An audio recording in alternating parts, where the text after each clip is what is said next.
Guys, I'm going to tell you not one, but two stories about Brooklyn and what happened over the last handful of days there to a woman and to a 6-year-old boy.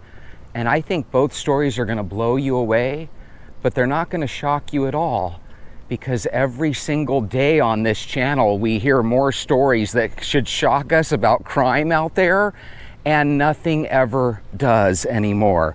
Guys, this weird, crazy looking MFer is 36-year-old Jonathan Robolino. Guess what this guy did? He grabbed this cute little 6-year-old boy. His name is Rashem Gant. Rashem was enjoying Coney Island, right, with his mother and his father and their 10-month-old baby girl, his sister. And this Robolino character, in front of everybody, grabs the kid and literally starts walking away with him. The scariest thing about the video was not the fact that the guy walked up and snatched the kid in front of everybody. It was the nonchalant way that not one person helped the kid. The mom sees the guy taking off, goes to him immediately with the father right behind him. And they end up catching this guy a little bit down the street because what he did was unreal. When the mom and dad started chasing him, this guy took 6-year-old Rashem and slammed him to the concrete. And luckily, Rashem's parents were able to catch this guy and hold him down for God knows how long for the police to get there. Absolutely crazy. But again, the craziest part was the fact that nobody seemed to give a shit. There's always somebody there ready to record to go viral, and I guess we're thankful that they have the recording so that they could do something to the bad guy, but I'm not sure they're gonna do anything to the bad guy. Because get this, in Brooklyn, a few days before, there was a 20-year-old woman who was at Norwood Avenue taking the subway. She was getting ready to go from Queens to her job as a lifeguard.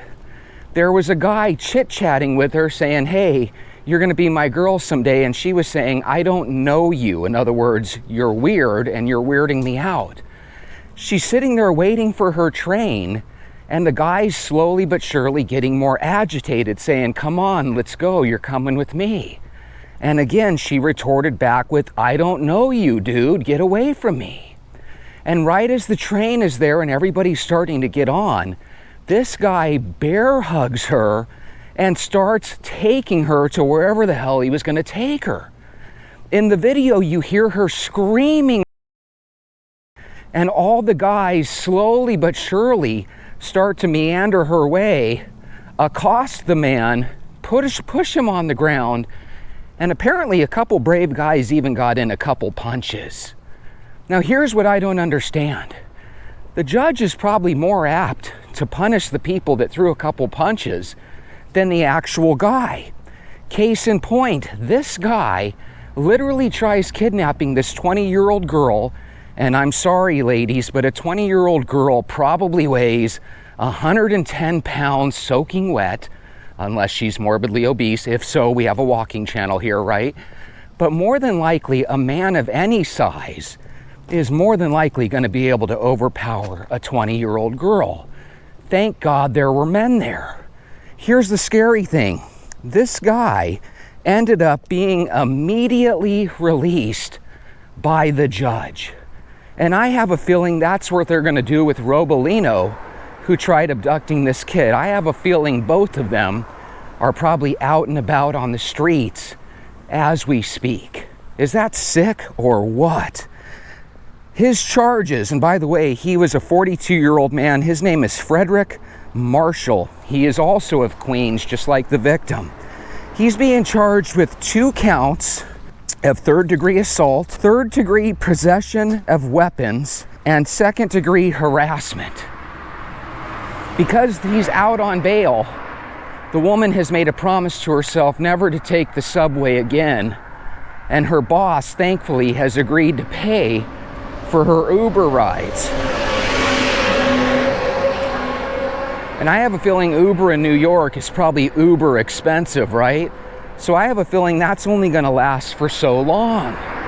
But again, at least in this situation, men finally came to her aid, but it looks like the city didn't, because the judge let him right back onto the street. This is what I'm trying to tell people. This is not the Democrat Party that your dad grew up rooting for. This is not JFK's party. This is some weird party where apparently crime is okay.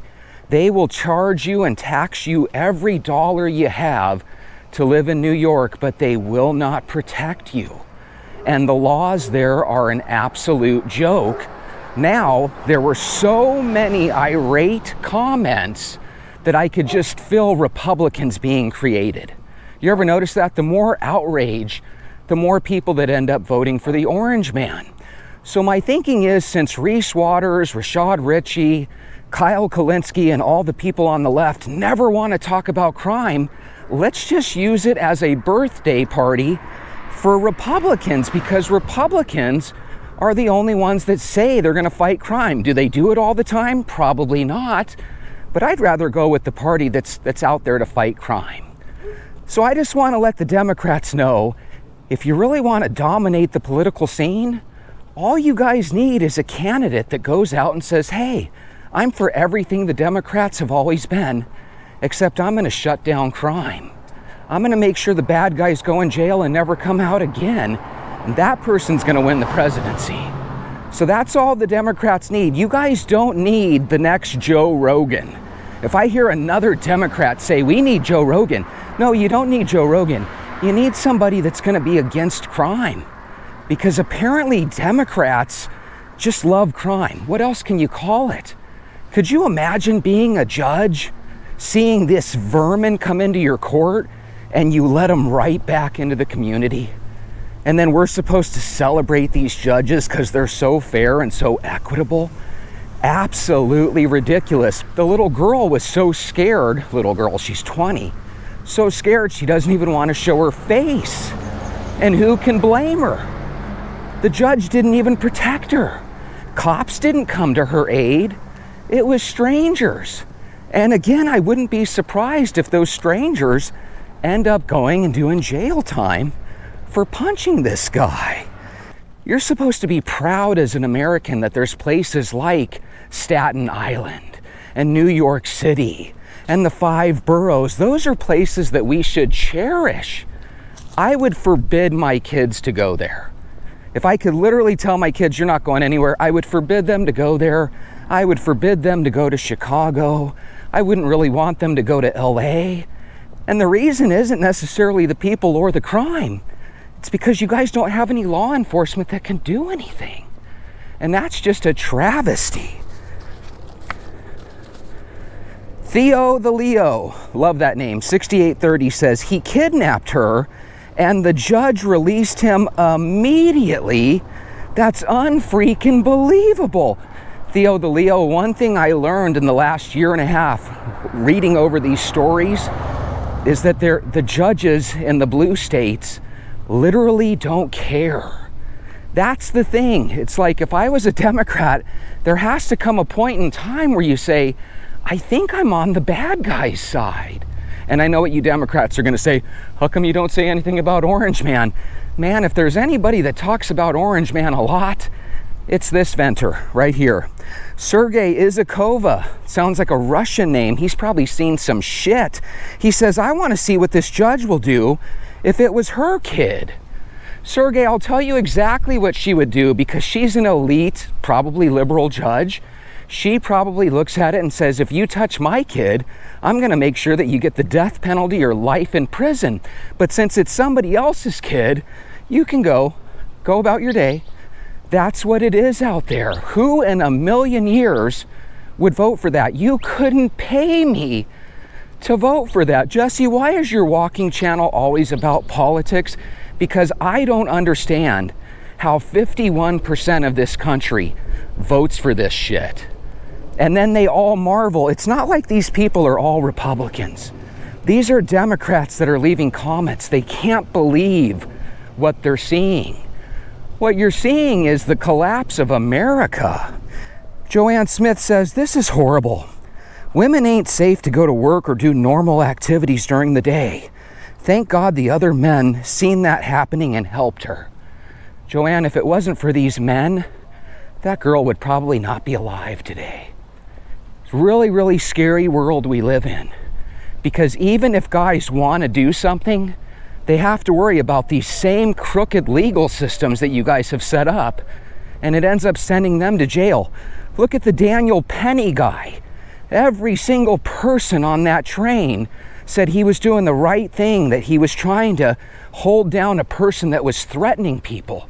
Everybody was on his side, yet all the city and half the people on the blue team were trying to send him to prison for the rest of his life. Ronald B9X2 whatever says, how come he wasn't charged with attempted kidnapping? I don't know, Ronald, doesn't that sound unbelievable? How many times do we have to hear unbelievable things for people to wake up and say, I'm voting for the wrong team. I'm voting for the wrong team. One of these days, they're gonna look up and they're gonna realize this party has never done shit for me. They don't do shit for the poor. All they do is make life miserable. Whenever the country wants to go in one way, they fight it. It's miserable. I think we ought to punish them by people ought to change their political party. I did it when I was 19 or 20. I said, what the hell? Why did I grow up in a family of Democrats? There's absolutely nothing cool about being a member of the Democrats. Absolutely nothing. And I love it when people argue with me, so I hope some of you guys have the courage to argue with me, because I've been looking at this for 25 years. Democrats only ruin the country. That's all you guys do. The bad neighborhoods expand, the nice neighborhoods become harder and harder to live in, yet there's always a tax that they collect, and your money does absolutely nothing. How do we beat the Republicans? We need a Joe Rogan. The hell you do. You need Judge Judy. You need somebody that actually can freaking stare down the bad guys and send them to jail. At 56 Aura says, he looks crazy as hell. He's talking about the guy that tried stealing the boy. Here's another picture of him. That guy does look scary as hell. How much you want to bet he already has a criminal record a mile long? Did you check this, Jesse? Did you do your homework? Oh my God, you're one of those Republicans that doesn't give a shit. You just go with whatever they tell you. Look, bad guy, put him in jail. That's all you need to know. Bad guy, put him in jail. I can tell by his hair that he probably has a rap sheet a mile long. Empress Vibes 111 says, look how quick your child can be taken and nobody around noticed or intervened. Parents, please pay attention. All it takes is 1 second. Every now and then you'll see parents and they'll come to your house and they'll let their little kids run around, and their little kids are absolute devils. They stick their hands in light sockets. They throw toasters into the bathtub while they're plugged in. Jesse, what would it take for you to vote Democrat? What can we do to get you on our side? Fight crime. Fight crime. It's really shitty that our life and our world in this country is so polarized that only one side of the aisle wants to fight crime and the other side wants to fight them for trying to fight crime. I think it's unbelievable. Do you realize how easily Democrats would win the presidency every year if they would just start fighting crime? It's so disgusting. What is the end game? Is the end game that we can't live in cities anymore? That we're forced to live in the suburbs? That's the obvious end game. That the cities are just going to be overrun with crime. It's going to be like Gotham City from the Marvel comics. Pearl Favor 5043 says, the way he threw that child on the ground like an object, I hope he didn't get injured. The kid bounced back and didn't even look like he was hurt, but he did say it was scary and he didn't like it at all. Kid, your city that you are growing up in is all about letting bad guys right back on the street so they can do that to you and your friends. What a nightmare. You know, it's one thing for people to do shitty stuff to you. Even if they get put in jail, it doesn't take away the trauma. But imagine the trauma if they didn't even put him in jail. That is so cruel. I can't believe Democrats don't write their congressman and say, you need to change your stance on crime. I'm not going to vote for you guys anymore. I'm not saying ditch the Democrats. I'm saying force your leaders to fight crime. Why don't we have any Democrats that want to fight crime? It's crazy. TCVG3PR says, suffers from mental health issues, don't they all? If that was my kid, he'd be suffering from coroner's case issues. This is unacceptable. Okay, so what you're saying is if it was your kid, you would have ended that guy's life, and then you'd be going to prison forever. That's what's so messed up about our legal system in a lot of these blue states, and I'm sure it's messed up in some of these red places too. We need to come together as people and say enough is enough, and if they're not willing to fight crime, if you don't want to vote for the other party, omit your vote. We've got to do something. No matter where you live in this country, you should be able to take a walk no matter what hour of the day, and your life should be safe because we live in America. But again, you guys won't even hit the thumbs up button or subscribe. At least promise me you'll contemplate changing who you vote for, because one of these days you're liable to be the victim. Have a good night. I'll see you later.